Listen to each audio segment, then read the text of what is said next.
Okay, so on part one of this video, I just talked about how I save a lot of money on food. That's probably the biggest way that I save, or just one that takes a lot of my time. But one of the things that I talked about, but I'll explain it a little bit more, is that on my kids' lunches, I try to keep them at $1 or so and just keep them really inexpensive. And so just to explain this chart a little bit, juice boxes, I'll try to save at least 50 cents on each of them, and that's where you can see the savings over here. So those juice boxes, for instance, I was able to use $1 coupon that was at the store, and then those juice boxes were already a little bit cheap anyway because they were on sale. And so what is important again is to know what things cost so that you know when you're actually saving money, you know the biggest sales that you've ever paid on things, and you know the items that you like to use a lot. And one other thing I have done too is sometimes I'll package my kids' juices, and I'll actually put I'll buy the big jugs of juice or something, and I'll give them a juice bottle that we refill, and they can take that as well. We've done that too. And then granola bars, the boxes, I'll only pay $1 for them instead of paying $2. And you have 8 bars in them. And so this is kind of showing you that instead of paying, the regular price, you're going to save at least $1 on each one of them. Again, loaves of bread, I'll only pay $1 for each loaf. So if you save 25 cents on each, that's what it'll cost. And just the different savings that you can get from different things. One other thing that I've done is I'll buy 12 bagels for $1, and then I will cut them in half, and I'll put jelly on them. And that's a snack, not their main sandwich or things like that. Um, you might do ham and cheese sandwiches, other things. My family actually does a lot of cheese crisps and things like that, or bean burritos, and so we don't actually eat peanut butter and jelly for lunch every time, but that's just a simple way to show you how you can save money. And the snacks, I try to spend about 10 cents instead of 25 cents for each snack, and that's by buying things in bulk and buying them on sale. And then another thing that I do is I repackage. If I buy a big bag of chips because it was cheaper, then I will get lots of Ziploc bags, and I'll do that. I'll just stick whatever they would have eaten and put it in a Ziploc bag. Um, I also will try to cook blueberry lemon muffins or cookies or different things. I try to go healthy if I can, like chocolate zucchini cake and things like that that my kids will eat during their lunch. And so I use saran wrap and tin foil and the Ziploc bags a lot for their lunches, and that helps me save even more than what I'm showing here. But with the savings here, you can see you can save a lot of money with your kids. And then my husband takes to work our leftovers, which saves us a lot of money, or he'll take a lunch to work. And this is just showing you that how much money you can be spending if you spend $5 on each lunch during their work year. That's $1,250. If they spend more than that, then that's even worse. And so I do sign up for the Fred Meyer Friday freebies, which I get a free item every Friday that I can download. The Crazy Coupon Lady and Fabulously Frugal, if you go on there, sometimes they'll actually have on their grocery site the coupons or different things you can download from coupons.com and grab that stuff. I don't go there a lot, but when I was being really frugal, I would actually do that. And you used to be able to get a lot of free stuff or very cheap things as well. But they're a good source. You can go kind of check them out and see if there's anything. Uh, I'm not afraid to pick up free stuff from websites if somebody's giving something for free. And one time I even went and picked up free sand that I found on Craigslist because we needed sand rather than paying $15 to go buy the sand I needed. And so, like I said, these are extreme measures. If you'd rather spend the money to buy sand, then that's fine. But one of the things that I also do to save extra money is that I buy used until I can afford quality new stuff. And I like to buy used things that I can resell at the price that I purchased or even above the price that I purchased. I'm not afraid to ask on Craigslist or elsewhere if they're willing to go down $50 on an item that I'm going to buy, and most of the time people are willing to go down on their price. And clothing for kids under 12, I've been able to purchase things either at garage sales, or sometimes I've found community events where they do fill a bag for $1 or things like that. And so the way that I save on that is I don't limit it to the needs of my children today. There was a time that I filled like 17 bags. I think they were actually the size of kitchen a kitchen garbage bag, and those ended up costing maybe $3 to $5 each bag or something. But I think my son was 2 years old, and I was just grabbing stuff that was nice even for when he was 5 or 6, and I just put it in a box for later. And so that's how I'm able to save on clothing, because sometimes if you're out sale shopping, you'll find some cute things, but they're not your kid sizes. But I'm not afraid to buy a few years ahead and save it. And then on vehicles, I also like to buy used vehicles, and I've found that people that are selling them, you can get a sense if it's an older couple that are selling it. They probably took good care of their car, and they're probably pretty honest. You could probably get in trouble sometimes, but I've had good luck buying used vehicles that way, and they've lasted me for years. And I will only pay cash for vehicles. I don't like to get a loan on vehicles. And so one time my husband didn't have a car, and we were a one-car family for a little bit until I saved up $4,500 and then went and paid cash and purchased a car. On travel, you can go to Clark Howard podcast and go to his website as well. I think it's probably clarkhoward.com, but you can Google him. And he's got a lot of great advice on travel.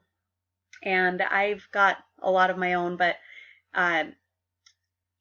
these are just ideas you can go to. And then Money Girl Podcast is another good place that you can go and kind of learn about money and different things to save money as well. And as far as entertainment goes, I do use Groupon or Restaurant.com I've used in the past. And I also like to get a lot of coupons. Like if I know I'm going to go out to eat with as a date or something, I'll try to find coupons for places that I would want to go to. And then for online shopping, also, it's important to know that when you go in and the shopping cart says coupon code or something at the end, I'll quickly do a Google search for a coupon code for that site, and I've been able to actually find it sometimes for that. And so I will go back in and I'll put my code in, and I can save shipping or save something on that. So that's something I always employ if I see that there is a section for that. I don't always find coupons, but sometimes I do. And then I do purchase at Hobby Lobby or at Michael's.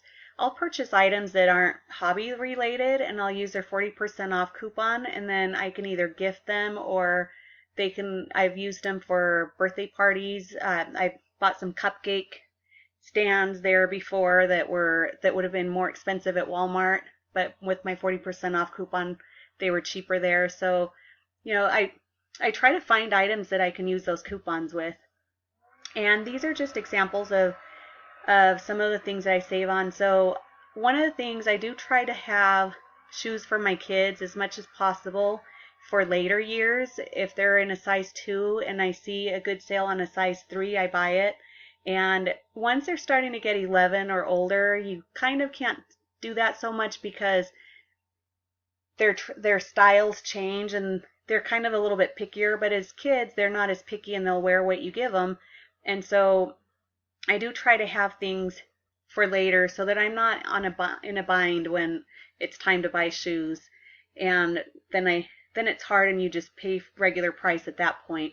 But these are some of the sales, and I'll show you what I've done. So this was actually gifts that I did for Kids Day for my kids. And so throughout the year, I'll collect things that I know that my kids are going to like, and then I'll bring them out for Valentine's Day, for Easter, for Christmas, or birthdays or whatever, because I have them in my closet already.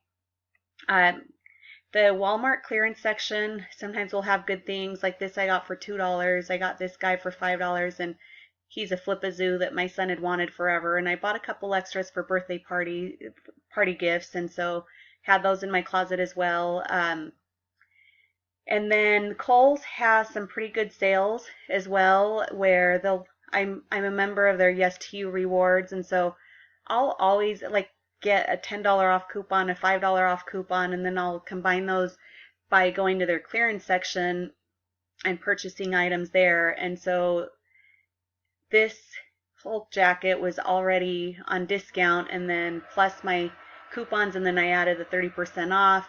I bought it for like $2 or $3, and it was a size bigger, and I bought it when it was not in season anymore. But then when it does come into season, you can pull it out, and there's a great gift for your kids. So that's kind of the method that I've used with a lot of the clothing and stuff that you see here. And one other thing, the Amazon sales after Thanksgiving sales, or the leading up to Christmas sales and all of that, I was able to find these dolls that my daughter liked a lot for like $7, $8. These are usually $15 dolls at the minimum. And I kind of went overboard and bought about 10 of them. And so she got a lot of them for Christmas. And she got one for Valentine's Day and one for Easter, and then these two for Kids Day and things like that. This came from a store. Whenever there's stores that are going out of business, I try to go and purchase things from there. So this little activity pad on the left picture came from one of those stores. And I think I paid like a quarter or something because it was going out of business. So anytime I see a sign on the side of the road saying going out of business, I go and check it out and I buy those things. My kids aren't snobs, and so I can buy used items as well. And so that's what this Boise State sweater is. I got it for $8 at a garage sale, and gave it to my son for Kids Day, and he didn't mind getting it, and he liked it. So just a few other small items for birthday parties. Whenever my kids get stuff for their birthday, I always save the bags for their birthday, and I save the tissue paper so then I can reuse them anytime they get invited. I'll sometimes even save the dollar tablecloth that I purchased, and I'll just fold it up if it hasn't gotten dirty. If it's dirty, I'll throw it away. This is my favorite soap, Lever 2000, and I purchased that on Amazon just in bulk, and it happened to be cheaper at that moment than going to the store and buying it, and so I bought a few of them. My shampoo, I'm a snob on using salon products only, and so sometimes I'll find them at Costco for cheaper, or Ulta has an after Thanksgiving sale that if you're really fast, you can get some of their deals as well, but you do have to be fast because they sell out quickly on those products. And so there's a lot of different ways that you can save money. One of them is to earn more money, and so one of the things you need to do is learn how to do your own taxes and understand them. It seems like every year I'm suggesting to my accountant a way I could make more money on a refund, and this is something that I suppose you have to be kind of a numbers person to understand, but if you kind of know what's going on, you can do it. One of the things that's important is to have a health savings account, because you can't deduct your medical expenses until until you've earned enough, like if you earn too much money, I think it's about 10% of what you earn. Anything above that is what you can deduct. Anything below that you can't. So every year that I've had a surgery or had anything come up that's like $5,000, seems like I can't even start deducting that yet until I spend a lot more, and I hardly ever do that. So a health savings account is great because it's completely deductible at any amount, but your employer has to offer that. There's also the flexible savings account if you can't do that.